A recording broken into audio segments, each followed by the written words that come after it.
appearance from anybody, but it's never been followed by fisheries.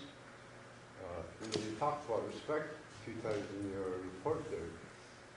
That respect has to start today, because anytime we have any valid concerns, we talk with the fisheries, we don't follow up on what we're asking. There is no respect today, and that's if there is going to be respect, it's a start now, because we've been fighting this fishing stuff for about 100 years now. Through the native brotherhood, we never got nowhere. But I know that we're going to get what we want.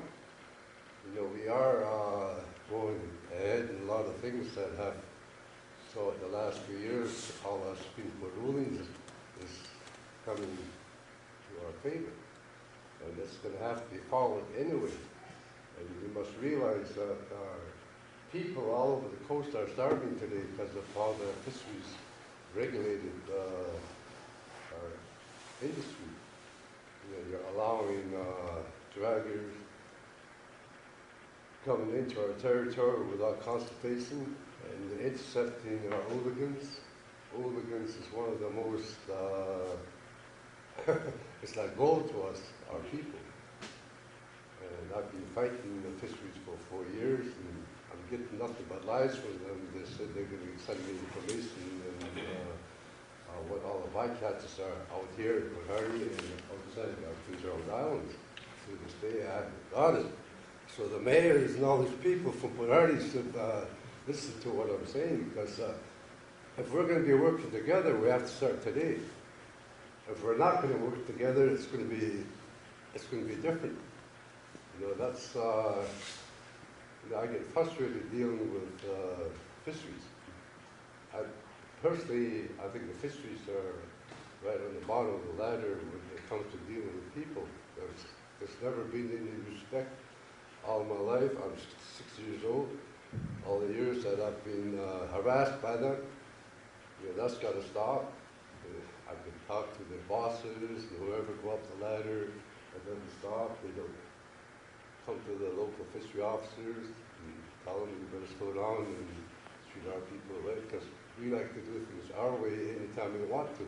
And we have done it, whether the fisheries like it or not. Because I guess a little bit angry goes there because we're not respected. We try to put our input in, make our reports, and if there's any reports done by our local newspaper, they don't say what we say. I know that I've been in quite a few, like oil inquiries, sea farm inquiry, and all this kind of stuff. A little bit of squawk, no squawk, but our people that are object to some of the things that have not been brought up. So I'm glad that I've got some people from Port-Hardy here listening to what I'm saying. We do have to work together. If we don't, then it's going to be different. We've got I know that we're getting more power to our people every day, and there has to be something to benefit our people, because we always end up getting left out of everything. All the industries that come into my territory, it started and we're always left out. I'm saying that to everybody. Everything, any kind. It's not only fishing, but fishing. I used to make $40,000 to $60,000 a month. I only went fishing for 1 month. I made that. There was enough money to put food on my table.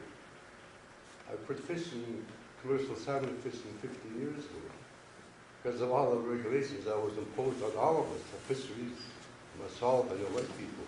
There's too many regulations that we have to follow that makes it hard for us. Anytime you break a little regulation, a big fine or whatever. I just hope that everybody could sit down together for a change and do things right. And compromise. You got to everybody. That's all we've been doing all our lives, compromising to everybody else with our resources. And know the medical body.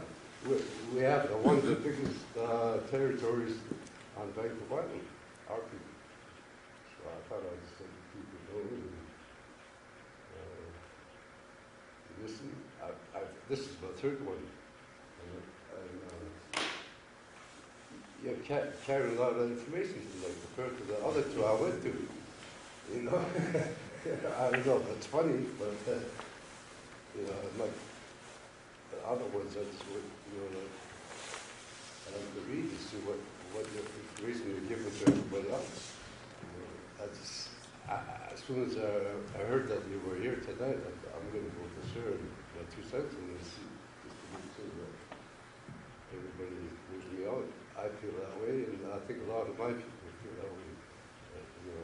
I don't want to feel left out. We've been fighting hard so long and hard, and we end up with nothing. We've got to get something out of it, and help us get started, to compensate us for my rights as a fisherman. I made a lot of money at one time.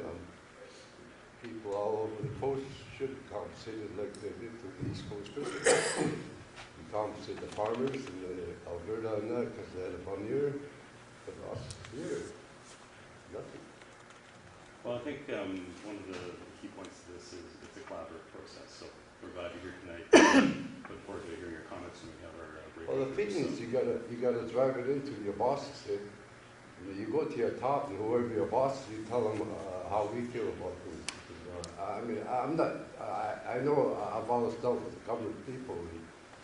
You're only a rookie. You only one part up the ladder. And you got to report to the bosses how we really think. And if it doesn't happen, then the bosses have to start scratching their head and make sure that they're going to treat us right. So maybe I can pick up on what you're saying.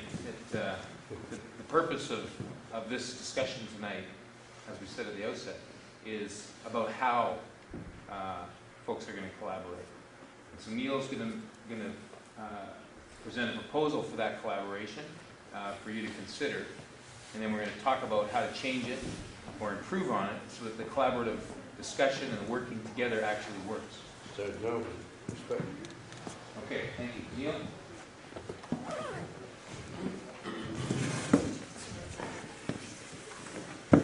So before I start, you have a sign-in sheet that I'd like everybody to sign, unless you don't ever want to hear from us again.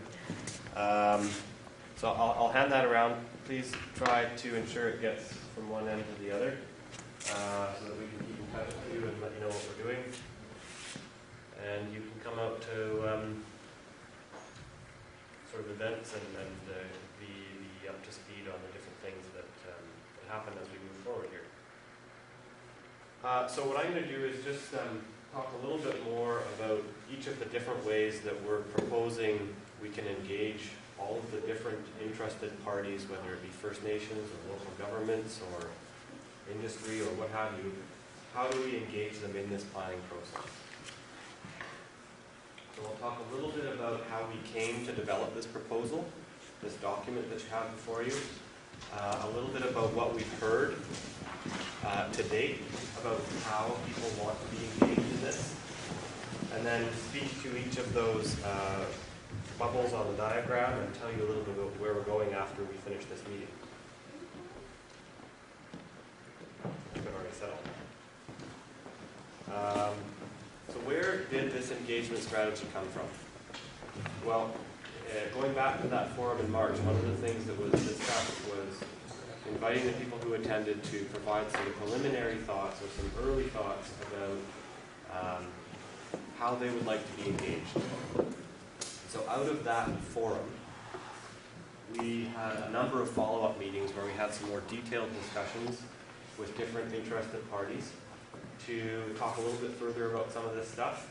And in the fall of 2009, we drafted a very short document that outlined sort of the basic pieces of how we thought